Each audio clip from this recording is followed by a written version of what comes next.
आज हम लोग बच्चों एक्सरसाइज 7.1 सीखेंगे। कल हम लोगों ने सर्वांग समता के गुणों के बारे में सीखा था। आज हम लोग सीखेंगे कि प्रश्नावली 7.1 के जितने भी सर्वांग समता के नियम सीखे थे, 5 नियम, उन्हीं पर आधारित प्रश्नों को हल करेंगे। और आपकी एनसीईआरटी के सोल्यूशन में एक्सरसाइज 7.1 में पहला प्रश्न जो दिया हुआ है, आइए उसे देखते हैं। पहले प्रश्न में आपसे कह रहा है कि चतुर्भुज, देखो ये चतुर्भुज बना हुआ है ए सी बी डी में। इस चतुर्भुज में क्या कह रहा है, देखिए कि जो एसी है, एसी जो भुजा है वो एडी के बराबर है। यह चीज हमको उसने दे दी है। फिर कहा कि जो AB है, AB किरण रेखा है, वो कोण A को समद्विभाजित करती है। मतलब जितना कोण ये वाला है उतना ही कोण ये वाला है, तो इस कोण को समद्विभाजित करती है। कह रहा है दर्शाइए, क्या दर्शाइए? दर्शाइए जो त्रिभुज ABC है वो त्रिभुज ABD के सर्वांग सम है। तो हम लोग क्या करेंगे, एक त्रिभुज हम लोग ले लेते हैं CAB, इसकी तुलना करते हैं और उसमें देखते हैं कि कौन सा नियम इसमें अप्लाई होता है। यस रूल सर्वांग समता का नियम अप्लाई होता है, या ए सर्वांग समता का नियम अप्लाई होता है, या यस सर्वांग समता का नियम अप्लाई होता है। 5 नियम है, या यस या RHS, जो भी आएगा। तो देखिए पहले हम लोग क्या करेंगे, हल करेंगे। ये प्रूव करके लाना है ये दोनों त्रिभुज सर्वांगसम है। जब सर्वांगसम हो जाएंगे फिर कह रहा है कि BC और BD के बारे में आप क्या कह सकते हैं। तो देखिए पहले हम त्रिभुज लेंगे, त्रिभुज CAB तथा दूसरा त्रिभुज हम ले रहे हैं DAB। इनमें आपस में क्या करेंगे, तुलना करेंगे। देखिए त्रिभुज CAB ये वाला त्रिभुज ऊपर वाला है और त्रिभुज DAB ये नीचे वाला त्रिभुज है। इसमें देखो ऊपर वाले त्रिभुज की मतलब CAB त्रिभुज की AC भुजा, इधर वाले की AC भुजा जो है वो त्रिभुज BDA के AD भुजा के बराबर है। कोई पूछे क्यों बराबर है, तो कहना ये बात दिया हुआ है। क्या है? दिया है, प्रश्न में ये दिया हुआ है इसलिए ये बराबर है। अच्छा दूसरा देखिए, ये भी दिया है कि AB जो है कोण A को समद्विभाजित करती है। तो इस ऊपर वाले त्रिभुज का कोण CAB जो है वो कोण DAB के बराबर होगा। ये दिया हुआ है क्योंकि ये बराबर कोण A, ऐसे लिखेंगे, ये दिया है कि AB कोण A को समद्विभाजित करती है। समद्विभाजित का मतलब होता है कि बराबर भागों में बांटना, इसलिए ये क्या है, बराबर है। अच्छा तीसरी वाली साइड देखिए, AB भुजा जो है वो ऊपर वाले भी त्रिभुज में है, मतलब CAB में भी है, और AB भुजा नीचे वाले भी त्रिभुज में है। मतलब ये दोनों भुजाएं आपस में क्या है, कॉमन है। कॉमन समझ रहे होंगे, उभयनिष्ठ है। मतलब इसकी भी ये त्रिभुज की भुजा है, ऊपर वाले की भी, और नीचे वाले भी त्रिभुज की भुजा AB है। तो चूंकि हम लोग लिख सकते हैं ये क्या है, उभयनिष्ठ भुजा है। अब देखिए जरा, ये साइड है, ये वाली साइड इस वाली साइड के इक्वल, ये वाली साइड स्वयं इसी के इक्वल, और इन दोनों जो भुजाओं इक्वल भुजाएं हैं एक दूसरे त्रिभुज की, उनके बराबर के ये दोनों कोण भी एक दूसरे के बराबर बराबर भुजाओं के, मिड वाले के। मतलब हम कह सकते हैं कि जो त्रिभुज जो है ऊपर वाला ABC सर्वांगसम है त्रिभुज ABD के। किस नियम से? यस सर्वांग समता नियम से।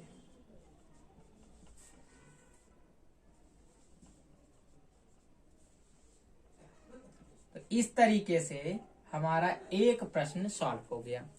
इसमें कह रहा था कि दर्शाइए कि त्रिभुज एबीसी सर्वांगसम है त्रिभुज एबीडी के। देखिए अगर AB को इसे पलट के ऊपर ले जाएंगे तो ये पूरा कवर कर लेगा। क्यों? ये वाली भुजा आके यहाँ पर आ जाएगी और ये वाली भुजा आके इस पर आ जाएगी। AB पर AB रहेगा, तो मतलब A शीर्ष को AC ढकेगा, B शीर्ष को BC ढकेगा और C शीर्ष को C शीर्ष को D कोण क्या करेगा? ढक लेगा। या भुजा के लिए भुजा के रूप में देखें तो AC जो भुजा को AD ढक लेगा जाकर, BC भुजा को BD ढक लेगा जाकर और AB पर आ जाएगा। तो ये त्रिभुज हमारा क्या हो गया? सर्वांगसम हो गया। अब अगर ये सर्वांगसम त्रिभुज हो गया तो वो हमसे पूछ रहा है कि बताओ तो BC और BD को क्या कह सकते हैं? तो BC और BD भी क्या हो जाएंगे अगर ये त्रिभुज सर्वांगसम है? BC जो है वो BD के बराबर हो जाएगी। कोई पूछे क्यों? तो कहा जाएगा सर्वांगसम त्रिभुज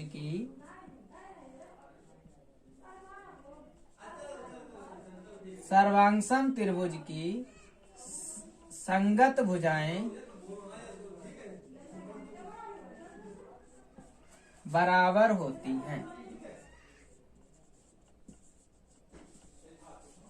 सर्वांगसम त्रिभुज की जो है संगत भुजाएं बराबर होती हैं। तो इस प्रकार हमारा पहला प्रश्न जो है वो सॉल्व हो गया। आइए हम लोग अब दूसरे प्रश्न को देखते हैं। दूसरे प्रश्न में आपसे कह रहा है कि ABCD एक चतुर्भुज है जिसमें AD बराबर BC, जो AD भुजा है वो BC के बराबर है। कोण DAB ये वाला कोण जो है वो CBA के बराबर है, मतलब इस वाले कोण के आपस में बराबर दे रखा है। तो आपको सिद्ध चित्र को देखना है और चित्र को देखने के बाद आपको सिद्ध करना है पहला प्रश्न। तो लिखेंगे हल। इसमें हम लोग त्रिभुज लेंगे, एक त्रिभुज लेंगे हम ABD, त्रिभुज ABD तथा दूसरा त्रिभुज हम लोग लेंगे BAC। तुलना करेंगे तो देखिए त्रिभुज ABD का जो है वो ABD की AD भुजा जो है वो BC के बराबर दी है। देखो ये दिया हुआ है, चूंकि लिखेंगे चूंकि दिया है। दूसरा देखिए ABD का जो कोण BAD है, कोण BAD जो है वो कोण, या ऐसे कह सकते हैं DAB, चाहे BAD कहे चाहे DAB कहे एक ही बात होती है। CBA के क्या है? बराबर है। तो ये भी कैसे बराबर है? ये भी दिया है। देखिए CBA DAB के बराबर है। इसे ऐसा करो जो दिया है वही लिख लीजिए, DAB लिख लीजिए, बराबर है। तो DAB CBA के बराबर है। ठीक है। अब देखिए ये त्रिभुज में ये वाली भुजा, जरा ध्यान से देखिएगा, ये वाली इन दोनों त्रिभुजों में ये भी भुजा इस वाले भी त्रिभुज में है और ए बी भुजा इस वाले भी त्रिभुज में है, इसलिए ये उभयनिष्ठ कहलाएगी। ए बी भुजा दोनों कैसी हैं? उभयनिष्ठ हैं। कैसी हैं? उभयनिष्ठ हैं। तो उभयनिष्ठ भुजा जो है वो दोनों त्रिभुजों में है। मान लीजिए अगर इसे काट के अलग बनाया जाए तो ये त्रिभुज ऐसा बनेगा, ऐसा और ऐसा, और इधर वाला काट के बनाया जाए इसका नाम ए, इसका नाम बी, इसका नाम डी, और इधर वाले को काट के बनाया जाए तो ये ए बी और ये इधर जाएगा और ये ऐसे भुजा आएगी, ये सी आ जाएगी। तो देखिए इसकी जो भुजा थी ए डी वो इसकी भुजा बी सी के बराबर थी, और जो ए बी तो दोनों की बराबर थी। ए सी से मतलब नहीं था, ये वाला कोण इस वाले कोण के बराबर था। मतलब अगर हम इसे उठा के रखें तो बी को ए के साथ आना चाहिए, ए को डी के साथ आना चाहिए और सी को बी के साथ आना चाहिए। तो ये देखिए यस यस नियम से देखो, एक साइड, दूसरा एंगल और तीसरी साइड बराबर हो गई। तो ये जो त्रिभुज है ए बी डी, त्रिभुज बी ए सी के क्या हो गया, सर्वांग सम हो गया। किस नियम से, यस सर्वांग समता नियम से सर्वांग सम हो गया। देखिए ए का शीर्ष बी के साथ आएगा, बी का शीर्ष ए के साथ जाएगा, बी वाले एंगल बराबर हैं, और सी का शीर्ष डी के साथ जाएगा। देखो बराबर वाली बुराई एक दूसरे पर आ जाएंगी, तो ये सर्वांग सम त्रिभुज कहलाएगा। मतलब हमारी दो साइडें बराबर मिल गई और एक एंगल बराबर मिल गया, ये हमारा त्रिभुज दोनों जो है वो सर्वांग सम हो गए। अब कह रहा दूसरा खंड, ये पहला खंड इसका प्रूफ हो गया। दूसरे में खंड कह रहा है बी डी बराबर ए सी। तो जरा ध्यान से देखो, इस त्रिभुज की बी डी भुजा बची और इस त्रिभुज की ए सी भुजा बची। अगर त्रिभुज सर्वांग सम हो जाते हैं तो उनके संगत भाग भी बराबर हो जाते हैं। तो हम लोग कह सकते हैं कि जो बी डी भुजा है वो ए सी के बराबर होगी। कोई पूछेगा क्यों, देखेंगे क्योंकि सर्वांग सम त्रिभुज के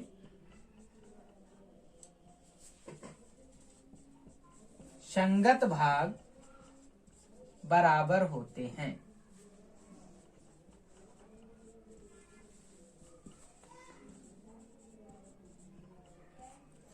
अच्छा, तीसरा वाला अगर खंड हम निकालें तो तीसरे वाले खंड में बचा ये कोण। तो ये कोण कौन सा है, ए बी डी। तो ए बी डी, तो ये वाला कोण बचा। तो ए बी डी की बात की जाए तो ये वाला कोण बचा, और उस वाले का बी ए सी, तो ये वाला कोण बचा। तो देखो ये कोण बी के साथ आ रहा है तो ये भी बराबर होंगे क्योंकि ये संगत कोण है। तो हम लोग कह सकते हैं कोण ए बी डी जो है वो कोण बी ए सी के बराबर होगा। क्यों, फिर लिखेंगे सर्वांग सम त्रिभुज के संगत भाग बराबर होते हैं।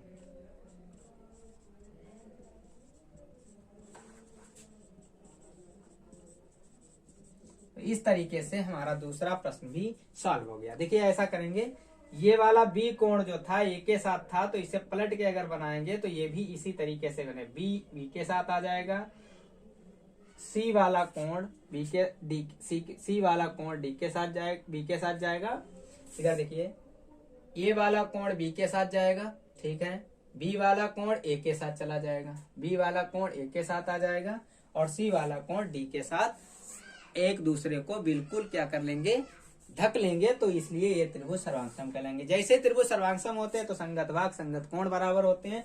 तो संगत भाग बी डी ए सी के बचा था वो बराबर हो गया, और एक कोण बचा था वो भी बराबर हो गया। तो इस तरीके से हमारा दूसरा प्रश्न भी सॉल्व हो गया। आइए हम लोग अब तीसरे प्रश्न को देखते हैं। तीसरे खंड में आपसे कह रहा है कि एक रेखाखंड ए बी और ए डी, एक रेखाखंड ए बी है और एक रेखाखंड ए डी है। ए बी पर एक रेखाखंड ए बी पर ए डी और बी सी दो बराबर लंब रेखाखंड है, मतलब 90 अंश का कोण दोनों रेखाखंड बना रहे हैं। ठीक है, कह रहा है आप दर्शाइए कि आपको दर्शा के दिखाना है कि जो सी डी रेखाखंड है, सी डी ये ए बी को समद्विभाजित करता है। तो देखो प्यारे बच्चों, अगर ए बी को समद्विभाजित करता है तो ओ बी बराबर हमको क्या मिल जाना चाहिए, ओ ए मिल जाए। तो हम कह सकते हैं कि ओ बी ओ ए के बराबर होगा, तो ये ओ बिंदु पर बराबर बांट रहा होगा, आधी दूरी उधर होगी आधी दूरी इधर होगी। तो ये बराबर प्रूव करने के लिए हमें सबसे पहले इन दोनों त्रिभुजों को सर्वांग सम प्रूव करना पड़ेगा। तो सर्वांग सम प्रूव करने के लिए जो जो बातें दे रखी हैं उनका यूज करते हैं। तो पहला हम त्रिभुज लेते हैं। हल में देखिए, पहला जो त्रिभुज हम लोग लेंगे वो लिया ओ सी बी, पहला त्रिभुज लिया ओ सी बी, तथा दूसरा त्रिभुज हम लोग ले रहे हैं O D A. O D A में चलिए करें तुलना। देखिए कह रहा है इसमें जो ये शीर्षाभिमुख कोण है, कोई भी दो रेखाएं एक दूसरे को अगर प्रतिच्छेद करती हैं तो उनके आमने सामने को कोण शीर्षाभिमुख कहलाते हैं, और शीर्षाभिमुख कोण जो होते हैं वो आपस में बराबर होते हैं। तो इस त्रिभुज ओ सी बी का ये वाला कोण कहलाएगा बी ओ सी। तो इसे लिखेंगे कोण BOC जो है इसे कह सकते हैं DOA या OAD। कोण AOD के क्या हो जाएगा बराबर। कोई पूछे क्यों, तो कहना ये शीर्षाभिमुख कोण है। कैसे कोण है, शीर्षाभिमुख कोण है। तो देखो ये एंगल बराबर मिल गया। अब देखिए ये वाला एंगल भी 90 डिग्री का है और ये वाला भी 90 डिग्री का है। तो इसको एंगल को हम कह सकते हैं OAD, सॉरी ऊपर वाले पहले देखो, OBC कोण जो है वो OAD के बराबर होगा। देखो OAD के बराबर होगा, क्यों, ये 90 डिग्री के हैं। क्योंकि ये प्रत्येक कोण कितने डिग्री का है, लंब है, तो इसलिए 90 डिग्री का है। तो लंब होगा तो 90 डिग्री का होगा। अब एक साइड उन्होंने पहले दे दी कि इस वाले ऊपर BOC की BC साइड भुजा और इस वाले की त्रिभुज की AD भुजा बराबर है। जब AD भुजा बराबर है तो त्रिभुज जो है ये सर्वांग सम हो गया। ये क्यों बराबर है, क्योंकि ये दिया है। तो आपके कौन कौन से त्रिभुज बराबर हो गए हैं ये देखिए। तो सर्वांगसम त्रिभुज हुए हैं, अतः हम लोग कह सकते हैं कि त्रिभुज OCB सर्वांगसम हो गया है त्रिभुज ODA के। सर्वांगसम हो गया। अगर ये सर्वांगसम है तो किस नियम से है, दो इसके एंगल बराबर हैं, एक अन्य भुजा बराबर है। अगर जो एंगल बराबर थे उन्हीं के मिड वाली भुजा बराबर होती तो AS रूल लगता। तो इसमें तो तीसरी अन्य भुजा बराबर है, तो AS सर्वांग समता नियम से ये बराबर है। अगर ये सर्वांग समता नियम से बराबर हो गए तो हम लोग कह सकते हैं कि जो सर्वांगसम त्रिभुज होते हैं उनकी संगत भुजाएं बराबर होती हैं। तो इसलिए हम लोग कह सकते हैं कि OB जो है वो OA के बराबर है। अगर OB OA के बराबर है तो अतः कह सकते हैं, अतः CD रेखाखंड जी बराबर हो गया। तो इसका मतलब बीच में बिंदु है ही, तो इसलिए कह सकते हैं अतः CD रेखाखंड AB रेखा का AB ऐसे लिख सकते हैं, जो कह रहा है AB को समद्विभाजित करता है।